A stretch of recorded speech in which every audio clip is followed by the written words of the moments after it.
যুক্তরাজ্যের সাধারণ নির্বাচন ৪ জুলাই। আর এবারের নির্বাচনেই প্রথমবারের মতো ভোট দেবেন অভিবাসীরা। যুক্তরাজ্যে অভিবাসী সংখ্যা ৩৫ লাখ, তাদের মধ্যে ১৬ লাখ বাংলাদেশি রয়েছে। ব্রিটেনের ভোটে বাংলাদেশিদেরও রয়েছে আলাদা আগ্রহ। যুক্তরাজ্যের নির্বাচনের আগে সার্বিক পরিস্থিতি জানাচ্ছেন সহকর্মী সাইমুম জান্নাত। যুক্তরাজ্যের এবারের নির্বাচনে রেকর্ড সংখ্যক প্রার্থী অংশ নিচ্ছেন।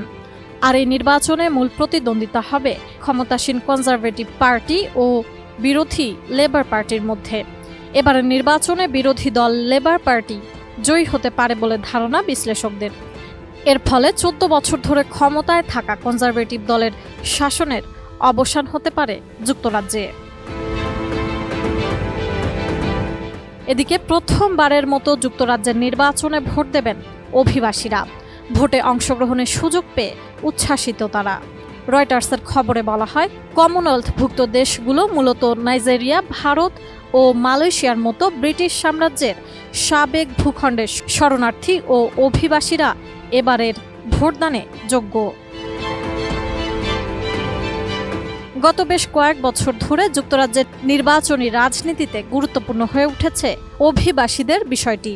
কমনওয়েলথভুক্ত দেশগুলো থেকে আসা অভিবাসীদের স্রোত ঠেকাতে কার্যকর পদক্ষেপের প্রতিশ্রুতি দিয়ে ২০১০ সালের নির্বাচনে জয়ী হয়ে ক্ষমতায় আসে কনজারভেটিভ পার্টি। তারপর ১৪ বছর পেরিয়ে গেলেও এক্ষেত্রে দলটির উল্লেখযোগ্য কোনো সফলতা নেই বললেই চলে। বিভিন্ন বেসরকারি জরিপ বলছে, এবারের নির্বাচনে জয়ের মধ্য দিয়ে ১৪ বছর পর আবার ক্ষমতায় আসতে যাচ্ছে লেবার পার্টি। এদিকে যুক্তরাজ্যের ভোটের রাজনীতিতে একটি গুরুত্বপূর্ণ বিষয় বাংলাদেশি কমিউনিটি। এখানে অন্তত ১৬ লাখ বাংলাদেশি মানুষ বসবাস করেন। এদের মধ্যে সম্প্রতি কেয়ার ভিসা ও ওয়ার্ক পারমিটে আরও অন্তত কয়েক হাজার বাংলাদেশি ব্রিটেনে পাড়ি জমিয়েছেন। এছাড়া নির্বাচনে বিভিন্ন দলের মনোনয়নে প্রার্থী হয়েছেন বেশ কয়েকজন বাংলাদেশি বংশোদ্ভূত ব্রিটিশ নাগরিক।